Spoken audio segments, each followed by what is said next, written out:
Hello everyone, welcome to How to Solver.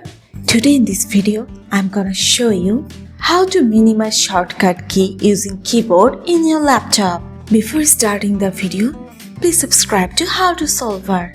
So, let's go. Here you can see I have opened my settings app. Now I'm pressing on my keyboard, Windows plus lower arrow.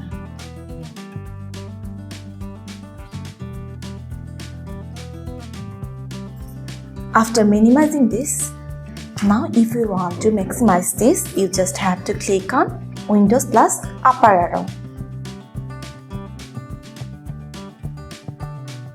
So this is how you can minimize and maximize shortcut key using your keyboard in your laptop. So guys, that's it. You can do this.